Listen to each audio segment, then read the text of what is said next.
Lectura del Santo Evangelio según San Lucas. En aquel tiempo se suscitó entre los discípulos una discusión sobre quién sería el más importante. Entonces Jesús, conociendo los pensamientos de sus corazones, tomó de la mano a un niño, lo puso a su lado y les dijo: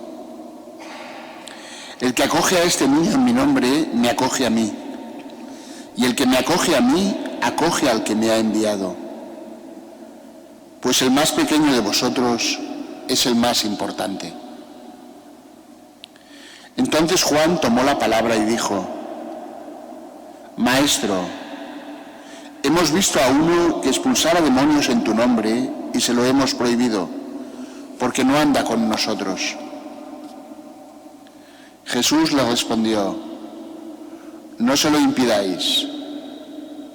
El que no está contra vosotros está a favor vuestro.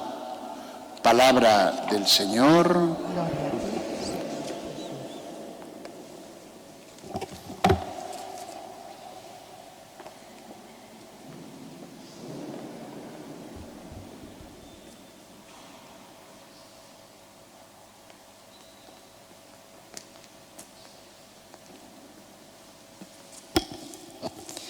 En la primera lectura empezamos hoy este libro de Job, un libro largo, complicado, libro sapiencial, pero que en sus primeros momentos la doctrina es sencilla.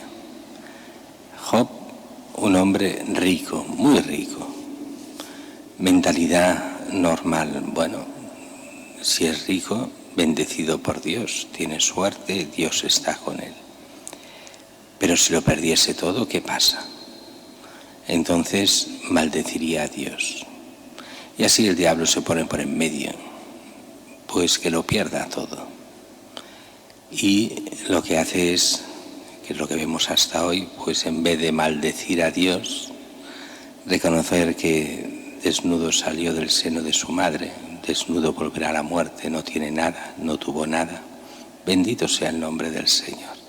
Fácil de decir, no tan fácil de hacer. Pero en el fondo todo esto va contra una mentalidad que también es muy moderna.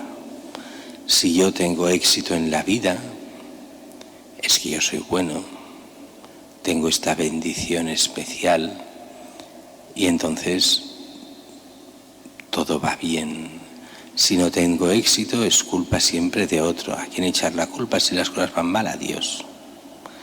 Y entonces aquí empiezan las cosas de decir, a ver, ¿realmente están así las cosas?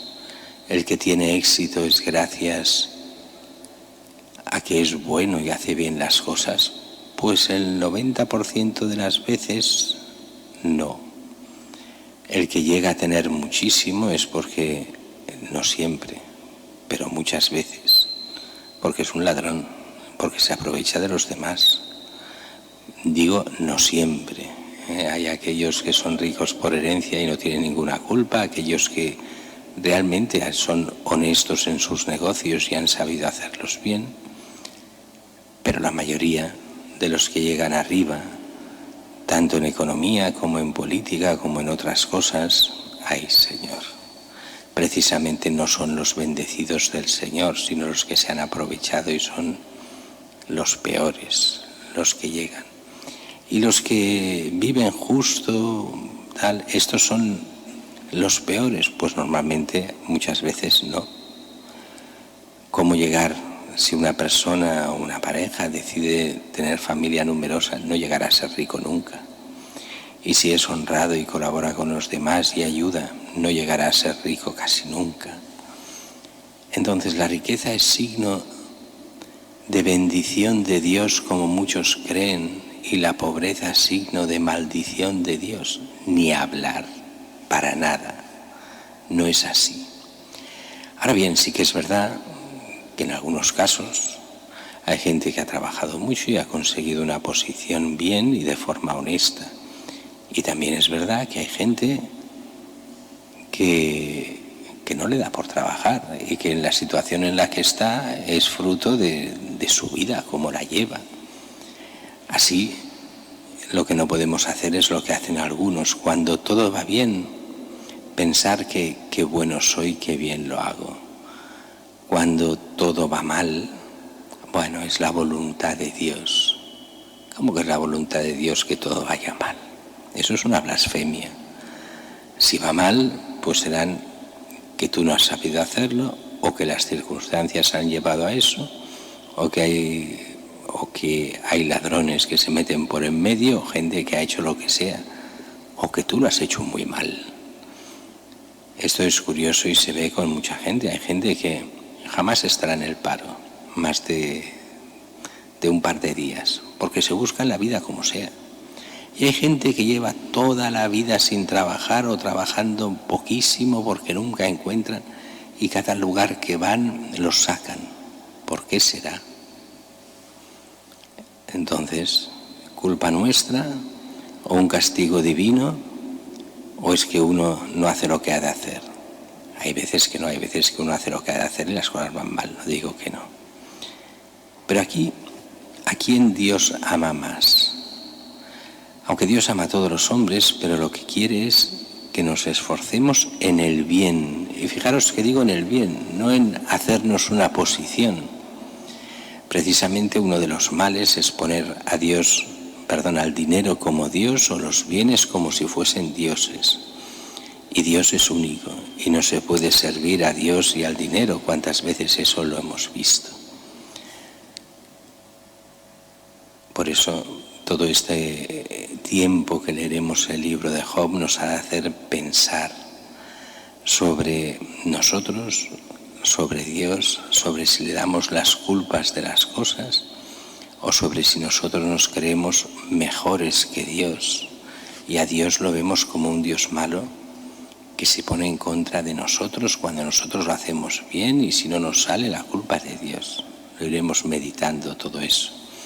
Esa blasfemia que está en tantos, de dar las culpas a Dios de las cosas, y de todo lo bueno echarse flores a sí mismos, que Dios sí que lo hacen bien. Solo un punto del Evangelio que va unido a este, el sentido de la humildad. Los discípulos que luchaban entre ellos discutían quién es el primero, el más importante. Y el Señor nos lo dirá: el último entre vosotros será el más importante, vuestro servidor será el más importante.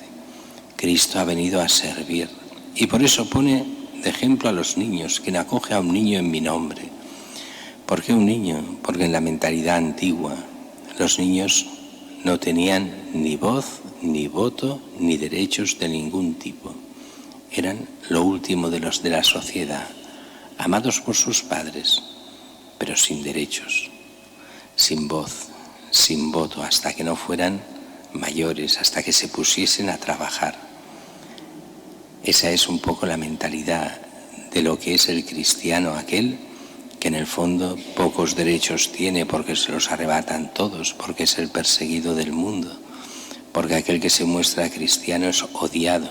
No pasa nada.